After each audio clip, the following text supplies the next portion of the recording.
ॐ अज्ञानतिमिरान्धस्य ज्ञानञ्जनशलाकया चक्षुरुन्मिलितं येन तस्मै श्रीगुरुवे नमः। हरे कृष्णा। तो आज भगवद गीता का बहुत ही महत्वपूर्ण श्लोक 18.65 श्लोक है, मन्मना भव मद्भक्तो मद्याजी माम नमस्कुरु मामे वैश्यसि सत्यम ते प्रतिजाने प्रियोसि। सदैव मेरा चिंतन करो, मेरे भक्त बनो, मेरी पूजा करो और मुझे नमस्कार करो। इस प्रकार तुम निश्चित रूप से मेरे पास आओगे। मैं तुम्हें वचन देता हूँ क्योंकि तुम मेरे परम प्रिय मित्र हो। तो एक बहुत ही महत्वपूर्ण बात इस श्लोक से रिलेटेड ये है कि ये श्लोक गीता में 2 बार आता है। एक ही श्लोक है जो भगवान ने 2 बार रिपीट किया। This is 18.65 and if you go to 9.34 लगभग आधा, आप देखेंगे 9.34 18.65 ये गीता का मिडल है। 9.34 गीता का लगभग अंत है 18.65। तो भगवान मध्य में और अंत में सेम चीज़ को रिपीट करते हैं। और उस श्लोक को भी यदि आप पढ़ेंगे तो उसमें भी ये लिखा है कि मन्मना भव मद्भक्तो मद्याजी माम नमस्कुरु मामे वैश्यसि। यहाँ तक पूरा सेम है, बस अंत में उसमें बोलते हैं युक्तवैव आत्मानं मत परायणम, कि इस प्रकार मुझ में पूर्णतया तल्लीन होने पर तुम निश्चित रूप से मुझको प्राप्त करोगे। यहाँ पर एक एक्स्ट्रा बात बोली है भगवान ने कि मैं तुमसे प्रॉमिस करता हूँ क्योंकि तुम मेरे मित्र हो। बस that is the only difference, जो कि अगेन बड़ा महत्वपूर्ण है। हमने इससे पिछले श्लोक में भी यही समझा था कि हमें भगवान से मैत्रीय भाव रखना पड़ेगा। इफ़ नॉट द साख्य रस, जिसमें कि अर्जुन की तरह भगवान के सखा बन सकें, वो बहुत ही एलिवेटेड स्थिति है। लेकिन at least we should be friendly. If we are not friend, we should be friendly, यानी कि हमारी भावना, सद्भावनाएं, श्रद्धा भगवान के प्रति होनी चाहिए।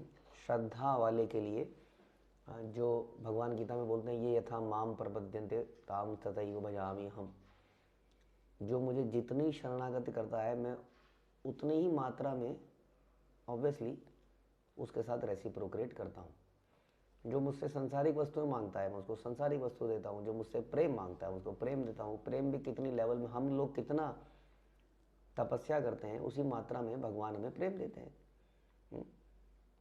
तो ये तो नॉर्मल डीलिंग्स की बात है। इसलिए हमें भगवान का क्या बनना पड़ेगा, हमें भगवान का मित्र बनना पड़ेगा, यानी कि मित्रता, श्रद्धा हमें रखनी पड़ेगी। तो जितनी मात्रा में हम श्रद्धा रखेंगे उतनी मात्रा में ये गीता के श्लोक हमें रिवील होते चले जाएंगे। तो यहाँ पर भगवान मुख्य आदेश दे रहे हैं कि मन मना भव मद्भक्तो, यानी कि मेरे विषय में सोचो, सदैव मेरा चिंतन करो। हम देखते हैं कि हमारा जो संस्था है international society for Krishna consciousness, it is about चिंतन, कॉन्शियसनेस, चेतना। चेतना में चेतना क्या बनती है, जो चिंतन करते हैं वैसी चेतना बन जाती है ना। जैसी चीज़ की हम चिंतन करते हैं वैसी हमारी चेतना बन जाती है। हम कहते हैं ना, mind your thoughts, thoughts become your habits, mind your habits and your habit become your character behaviour. तो वही, इसी को चेतना कहते हैं। तो हम लोग जिस प्रकार का चिंतन करते हैं वैसे ही थॉट्स हमारे दिमाग में आते हैं, वैसे ही हम कार्य करते हैं, वैसे ही हमारी हैबिट्स पड़ जाती हैं और फिर वैसे ही हमारा पर्सनैलिटी, करेक्टर, बिहेवियर बन जाता है। तो इट स्टार्ट्स विद द चिंतन। कोई भी हैबिट को चेंज किया जा सकता है चिंतन से ही। हमें हैबिट को चेंज करने के लिए भी निरंतर चिंतन करना पड़ता है। सिगरेट छोड़नी है तो निरंतर हम चिंतन करते हैं, इसके साइड इफेक्ट्स क्या हैं, बैड इफेक्ट्स क्या हैं। साथ में अपने मन को किसी और चिंतन में लगाना पड़ता है। इट कैन नॉट बी शून्य। जैसे प्रभुपाद हमें अक्सर कहते हैं कि शून्य पर चिंतन यदि हम करेंगे तो माइंड शून्य पर टिक नहीं सकता है। आप करके देख लीजिए। यदि आप मेडिटेट भी करना की कोशिश करेंगे तो आपको याद होगा, आपको मालूम होगा कि हम लोग अक्सर योगी लोगों को बोला जाता है कि दोनों आँखों को यहाँ पे लाके सेंटर में देखिए, इस यहाँ पे देखिए या टिप ऑफ द नोज में देखिए। इसका पर्पस क्या जानते हैं? इसका पर्पस केवल माइंड को केंद्रित करना है। और कोई पर्पस नहीं, क्योंकि जब इतना फोर्स आदमी लगाएगा कि इस प्रकार से देखेगा कई लोग कैसे कर नहीं पाते हैं। तो उसका एक तरीका ये भी है कि एक आंख को आप मे बी क्लोज कर लीजिए और एक आंख से नाक की टिप पे देखिए। This is another way. इस सारे का पर्पस क्या है कि माइंड शून्य पे लगाना बड़ा मुश्किल है। तो फिर एक तरीका निकाला, चलो शून्य पे मत निकालो, किसी पेंडुलम पे लगा लो, किसी डॉट पे लगाओ। बट अगेन क्योंकि माइंड इतना शक्तिशाली है कि उसके अंदर एक सेकंड में हजारों हजारों हजारों लाखों थॉट्स आ जाते हैं, तो वो रुक नहीं पाता। इसलिए चिंतन बड़ा इंपॉर्टेंट है कि यदि हम किसी माइंड को किसी एक चिंतन से हटाना चाहते हैं तो उसे किसी दूसरे चिंतन पे लगाना पड़ेगा। यदि बुरी आदतों के चिंतन से हटाना चाहते हैं, जो कि बार बार रह के हमारे दिमाग में आती रहती हैं, हमारी बुरी आदतें, तो हमें किसी दूसरी चीज़ पे लगाना पड़ेगा। वो दूसरी चीज़ इतनी स्ट्रांग होनी चाहिए, इतनी ज़्यादा अट्रैक्टिव होनी चाहिए कि माइंड वहाँ फिक्स हो जाए। दैट इज, कहते हैं संसार में सबसे ऑल अट्रैक्टिव इज कृष्ण, आकर्षति इति कृष्ण। तो उसके ऊपर जब हम ध्यान केंद्रित करते हैं तब हमारा चिंतन किसी दूसरी चीज़ से हट जाता है। इसलिए भगवान कहते हैं मेरा सदैव चिंतन करो। इसमें भगवान का हित नहीं है, ये हमारे हित के लिए भगवान बता रहे हैं। डॉक्टर अगर ये बोलता है कि मेरी दुकान में आ जाना, 3 दिन बाद ये दवाई खाना और 3 दिन बाद मेरे को अपना रिपोर्ट करना, तो उसका पर्पज़ ये होता है कि मैं देखूंगा इस दवाई का असर क्या हो रहा है, ये क्या हो रहा है, वो क्या हो रहा है ना। चलिए उसमें उसका बेनिफिट जो है फीस का, वास्तव में फीस देने वाले तो बहुत लोग आ रहे हैं, बट बेनिफिट तो कहते हैं ना कि दूसरी विजिट में कई बार डॉक्टर उसको फ्री देख लेते हैं या उसकी अमाउंट कम कर लेते हैं। तो डॉक्टर को इतना बेनिफिशियल नहीं है सेकंड विजिट से जितना कि फर्स्ट विजिट से है। लेकिन फिर भी डॉक्टर क्या करता है, सेकंड विजिट देखता है, क्योंकि उसको देखना होता है कि इम्पैक्ट क्या है। तो फ़ायदा किसका, वो बुलाता है, क्यों बुलाता है? क्योंकि उसमें मरीज का फ़ायदा है, क्योंकि वो देखना चाहते हैं कि उसका क्या असर पड़ा दवाई का। उसी तरह से यदि हम भगवान का चिंतन करते हैं, आगे क्या कह रहे हैं, मेरे भक्त बनो, मेरी पूजा करो, तो इन सब में लाभ किसका है? लाभ हमारा है। क्योंकि ब्रह्म संहिता में हम पढ़ते हैं कि लाखों लक्ष्मियां भगवान की सेवा करने के लिए तत्पर है भगवान के धाम में, वैकुंठ में। उनका नंबर नहीं लग रहा, उनको सेवा नहीं मिल रही है। लक्ष्मियां, लक्ष्मी इसका मतलब एक नहीं है, विष्णु अनंत हैं, लक्ष्मी अनंत हैं। ऐसे भगवान को हमारी सेवा से क्या मिलेगा, क्या आनंद मिलेगा बताइए? इसलिए वो हमारी सेवा को स्वीकार कर रहे हैं। It's out of mercy is accepting the service. हाँ, वो दर्शन दे रहे हैं वास्तव में हमें। हाँ, जिसलिए हम उनका, तो इसलिए कहते हैं भगवान सदैव मेरा चिंतन करो, मेरा चिंतन हमेशा रहो, कॉन्शियसनेस, हमेशा मेरे बारे में सोचो। यानी कि मेरे रूप के बारे में, हम लोग भगवान के रूप के बारे में देख सकते हैं, है ना। भगवान का रूप क्या है? श्याम सुंदर रूप है। प्रभुपाद कह रहे हैं कि इस श्लोक में विशेषतया सोचने वाली बात यह है कि हमें चिंतन उस कृष्ण रूप का करना है जो कि अर्जुन के सामने खड़ा है, क्योंकि वो कह रहे हैं कि सदैव मेरा चिंतन करो। बड़ा सिंपल सा sentence, Gita as it is, फिर कृष्ण इज सेइंग सदैव मेरा चिंतन करो, जो कि अर्जुन के सामने खड़ा है। इवन भगवान के राम, विष्णु और कई अवतार हैं, बट प्रभुपाद बता रहे हैं विशेष रूप से जो कृष्ण का चिंतन है वो सर्वोपरि है, क्योंकि इज द आदि पुरुषम, गोविंदम आदि पुरुषम तमहम भजामि। जितने भी भगवान के अदर अवतार हैं, अलग वो हैं, वो इसी अवतार से निकलते हैं, आदि पुरुष। तो उस आदि पुरुष भगवान का, वो वंशीधारी श्याम सुंदर भगवान का हमें ध्यान करना चाहिए। इसलिए मेरा चिंतन करो, मेरे भक्त बनो। भगवान बहुत क्लियरली बता रहे हैं, और हम अभी चर्चा कर ही चुके हैं कि जिसके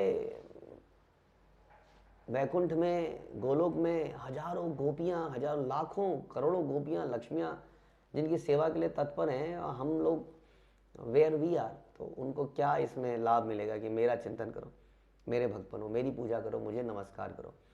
अब आगे बताना, यदि आप ऐसा करेंगे तो निश्चित रूप से मेरे पास आओगे। और मेरे पास भगवान आएंगे, हम जाएंगे तो क्या होगा? यद गत्वा निवर्तन्ते तद धाम परमम मम। यदि हम भगवान के धाम में जाते हैं तो फिर वापस उस धाम से हम इस संसार में जन्म मृत्यु में आते नहीं है। अब केवल वापस आने का मैटर नहीं है ये, भगवान का जो खास तौर पे जो कृष्ण का जो विशेष रूप है, is full of pass times. भगवान लीला पुरुषोत्तम कहे जाते हैं। जैसे भगवान राम को हम लोग मर्यादा पुरुषोत्तम कहते हैं, कृष्ण को हम लीला पुरुषोत्तम कहते हैं। Is always doing, is playing some pastimes. भगवान हमेशा नित्य लीला में रहते हैं। उस नित्य लीला में ये जीवात्मा भी प्रविष्ट हो सकती है, यदि वो भगवान का इस प्रकार सदैव चिंतन करे, उनकी पूजा करे, उनका भक्त बने, उन्हें नमस्कार करे। और जीवात्मा भी, आप जानते हैं कि हमें भी नित्य कुछ अच्छी चीज़ें, ऐसी चीज़ें अच्छी लगती हैं कि हम लोग मूवीज़ देखना चाहते हैं, कभी एक्शन मूवीज़, कभी रोमांस मूवीज़, कभी कॉमेडी, कभी कोई सीरियल, कभी डांस, कभी कुछ। हाँ, तो आत्मा को हमेशा कुछ एंटरटेनमेंट चाहिए, क्योंकि आत्मा बड़ी चेतन है, डल नहीं है, डल मैटर नहीं है। तो इसका जो मैचिंग इसको मिलता है वो केवल भगवान के गोलोक धाम में मिलता है वास्तव में, जहाँ पे भगवान अनंत लीलाएं करते हैं नित्य। इट इज़ एज अगेंस्ट की मुक्ति, ब्रह्म ज्योति की मुक्ति। हाँ, इवन वैकुंठ में भी इस कदर ऐसी माधुर्य लीलाएं नहीं परफॉर्म होती हैं जैसे कि भगवान के गोलोक धाम में भगवान स्वयं कृष्ण श्याम सुंदर करते हैं। इसलिए इस विशेष रूप का चिंतन करना एक भक्त के लिए अधिक महत्वपूर्ण है। इसलिए भगवान कहते हैं कि सदैव मेरा चिंतन करो हे अर्जुन, मैं तुम्हारे सामने खड़ा हूँ। ये नहीं कह रहे हैं सदैव उसका चिंतन करो, सबका मालिक एक है। यहाँ बता रहे हैं वो मालिक मैं हूँ। हाँ, मेरा चिंतन करो। वो मालिक कौन है? वो मालिक साक्षात अर्जुन के सामने खड़ा है। इसलिए मेरे भक्त बनो, मेरी पूजा करो, मुझे नमस्कार करो, और इस प्रकार तुम मेरे पास आओगे। और भगवान यहाँ प्रॉमिस करते हैं, श्लोक की विशेषता ये है कि यहाँ भगवान कहते हैं मैं तुम्हें वचन देता हूँ। ये मुख्य बात है, क्योंकि तुम मेरे परम प्रिय मित्र हो। हाँ, इस प्रकार जो अर्जुन के पद चिन्हों पर चलता हुआ भगवान की गीता के श्लोकों को अपनी जिंदगी में आत्मसात करता हुआ आगे बढ़ेगा, भगवान उन सभी को वचन दे रहे हैं कि यदि आप ऐसा करेंगे तो आप निश्चित रूप से मेरे धाम में आओगे। हाँ, मैं तुम्हें वचन देता हूँ। तो वी शुड, भगवान के, हम कितने लोग हमें वचन देते हैं बचपन से लेकर बड़े होने तक, मैं तुम्हें वचन देता हूँ कि तुम्हारे साथ रिश्ता निभाऊंगा, निभाऊंगी, मैं वचन। कितने वचन हम जिंदगी में अपने मित्रों से, रिश्तेदारों से लेते ही आए हैं, लेकिन हम देखते हैं कई वचन देने वाला ही चला जाता है तो वचन ही खत्म हो जाता है ना। तो लेकिन भगवान जब वचन देते हैं, ये बड़ा इंपॉर्टेंट है, भगवान का वचन देना और भक्त को वचन देना बड़ा इंपॉर्टेंट है। तो भगवान के लिए भगवान का एक नाम है अच्युत। हाँ, अच्युत का मतलब होता है वो डज नॉट फॉल, अपनी पोजीशन से जो कभी नीचे हटाए नहीं जा सकते हैं, इसलिए उनका वचन साधारण वचन नहीं है। हमारा वचन we may not be able to, हम हो सकता है कि वचन को पूरा करने की हैसियत ही ना रहे, लेकिन कृष्ण इज सेइंग, और ऐसे अनेक घटनाएं हैं वास्तव में। हाँ, जैसे कि द्रौपदी की घटना है। आप देखिए किस प्रकार से द्रौपदी ने भगवान का नाम पुकारा। भगवान द्वारका में थे उस वक्त, और द्वारका से वो कहाँ पहुँचे, हाँ, और द्रौपदी की उन्होंने लाज बचाई। ऐसे अनंत गदा हम देखते हैं। गजेंद्र जो है पिछले जन्म में भगवान का भक्त था, लेकिन ड्यू टू सम अपराध वो एक हाथी बन गया। अब जब वो भयंकर कष्ट में था तो उसको पुराना उसका स्मरण हुआ, लेकिन उसको भगवान का नाम याद नहीं आया। तो जो पहले ही वो श्लोक पुकारता है भगवान के लिए, वो हे जगदीश्वर, हे कंट्रोलर, इस तरह का नाम लेता है और पुकारता है, और भगवान साक्षात आ जाते हैं, फिर भी आ जाते हैं पुराने संबंध के कारण। हाँ, और गजेंद्र उन्हें तुरंत एक उस झील में से कमल पुष्प अर्पित करता है और उसके बाद उनके नाम पुकारना शुरू करता है। तो इस प्रकार से भगवान आ जाते हैं, नहीं तो अपने दूतों को भेज देते हैं। जैसे अजामिल ने भगवान का नाम लिया, ऑल्दो भगवान का नाम नहीं लिया, अपने पुत्र का नाम लिया, फिर भी भगवान वहाँ पर आ गए। तो इसलिए भगवान अपने प्रोमिसेस को जरूर पूरा करते हैं। तो इसलिए हमें ध्यान रखना चाहिए कि भगवान यहाँ पर हमें खुद ही वचन दे रहे हैं कि यदि हम भगवान का चिंतन करेंगे निरंतर, हर कार्य को करते हुए, यदि कृष्ण का चिंतन करें, हर कार्य को करते हुए प्रभुपाद करें, यही सोचें कि ये हम भगवान की प्रसन्नता के लिए कर रहे हैं, इसलिए हर अपने अच्छे बुरे कर्म को पहले टटोल लें कि क्या ये कृष्ण को प्रिय होगा। शास्त्रों के अनुसार भगवान बताते हैं कि कौन मुझे प्रिय है। ये हम सोच सकते हैं हर कार्य से करने से पहले, क्या ये मेरी भक्ति, क्या ये मेरे कृष्ण भावनामृत को बढ़ाएगा या नीचे करेगा। यदि बढ़ाएगा, हाँ, तो उसको हमें करना चाहिए। यही हो गया वास्तविकता में कृष्ण भावनामृत, कि हम हर कार्य को इसी भाव से कर रहे हैं कि क्या मेरी कृष्ण भावना, कृष्ण प्रेम, कृष्ण सेवा को ये बढ़ाएगा, ये मेरा एक्ट, ये मेरा थॉट, या मुझे करप्ट करेगा, मेरे चिंतन में गंदी चीज़ें डालेगा, विषय, वासना, ईर्ष्या, क्रोध को डालेगा। उसके अनुसार कार्य करना। इसलिए कह रहे हैं कृष्ण का सदैव चिंतन करो। मेरा चिंतन, केवल चिंतन से काम नहीं चलेगा, यहाँ बता रहे हैं भक्त बनना पड़ेगा। भक्त का मुख्य कार्य होता है कि वो भगवान के विषय में श्रवण करना चाहता है, क्योंकि उसको प्रेम है भगवान, जिससे हमें प्रेम होता है हम उसके बारे में श्रवण करना चाहते हैं। इसलिए मेरा भक्त बनो, मेरी पूजा भी करनी पड़ेगी, आरती करनी पड़ेगी, उसका प्रोसेस है, समझना पड़ेगा। और भक्त बनने में तो कई सारे काम आ गए, श्रवणम कीर्तनम विष्णु श्रवणम, भगवान के नामों का उच्चारण करना और भगवान को नमस्कार करना। इस प्रकार से हम अवश्य ही भगवान के धाम में जाएंगे, ऐसा भगवान प्रॉमिस करते हैं, और हमें भगवान के प्रॉमिस पर पूरा विश्वास है।